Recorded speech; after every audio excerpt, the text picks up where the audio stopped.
Hey guys, welcome back to another episode of Flavor and Fiction. This is the segment where I read a book from my 2025 reading challenge, and then I give you a short review and I make a recipe related to the book. I'm trying to speak a little loud because I don't have my mic today, so bear with me. This time the category was a book from the villain's viewpoint, and I chose Vicious by V.E. Schwab. This is actually the second book by V.E. Schwab that I've read, and I really liked it. It had a lot of food mentioned in it, but it talked about an Italian food eatery a lot, and so I chose to make an Italian love cake. And I brought it into the office yesterday, and I'm going to let, of course, my trusted co-worker Kevin do a taste test on camera for you so you can get a real review. But first, let's talk about the book. So this is kind of a dark story about two college friends who turned enemies. They conduct scientific experiments for a class, and where they learn how to develop superhuman powers, basically. And they both end up becoming EOs, extraordinaries, which is what they call themselves. And they have two different types of powers, and I'm not going to tell you what they are, but their dueling ambitions and ideologies tear them apart. Victor is jealous of Eli because of the type of power that he gets, and just because everything in life seems to fall into place for Eli. Everything seems to come easy. He even got the girl that they both liked. So there's already that breeding jealousy in Victor. And Victor kind of oversteps with the experiment in trying to compete with Eli, and due to Eli's betrayal, Victor ends up in jail for a decade. And all the while he's in jail, he is plotting his revenge on Eli. And so when he feels that he's ready, he and a friend escape from jail, and they make a new friend along the way, a young girl named Serena, who is on her own mission.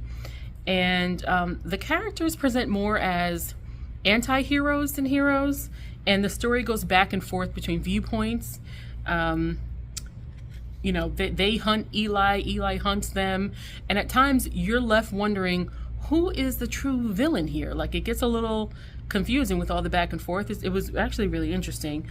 The question really becomes, are EOs a benefit to mankind or a danger? That's the big dilemma.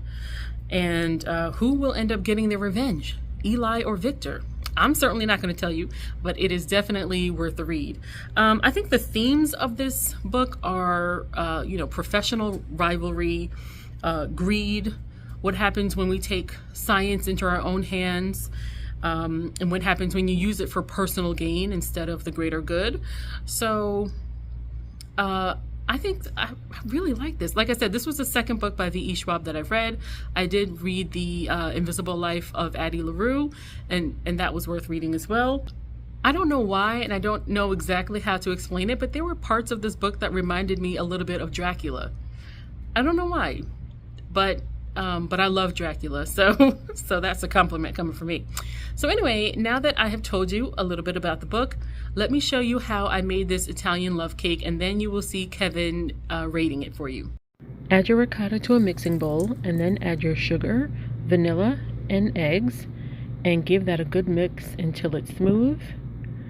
It should look like this. And then set that aside and start with your cake mix in a bowl.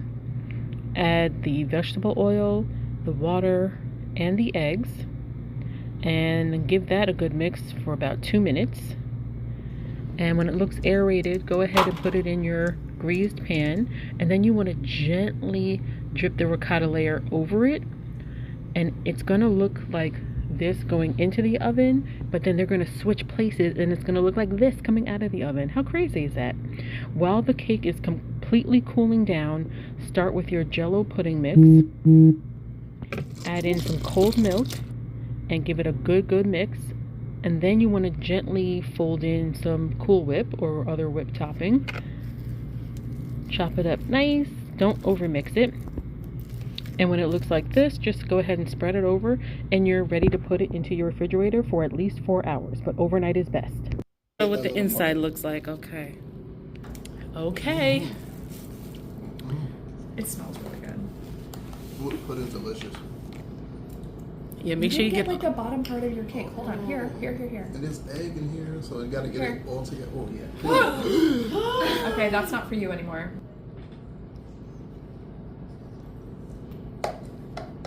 Wow. That is unexpected. High praise. No, that is really unexpected. The egg.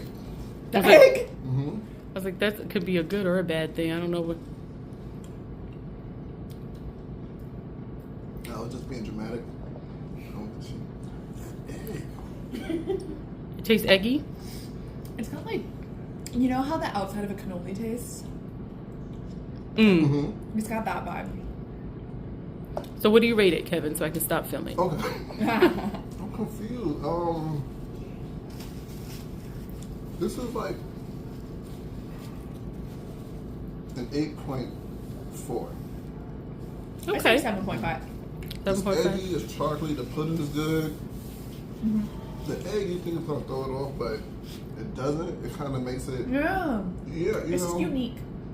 Mm-hmm. All right, and so there you have it. The Italian love cake had some mixed reviews, but I will say I left it overnight in the office refrigerator, and it's gone. And a bunch of people have told me that they loved it. Some people were like, it was interesting, and I'm, it was okay. But I'm glad I tried it. If you're a fan of ricotta and chocolate together, you would like this cake. So thank you for joining me for another episode of Flavor and Fiction. Please be sure to subscribe if you haven't already. And until next time, happy reading and happy eating.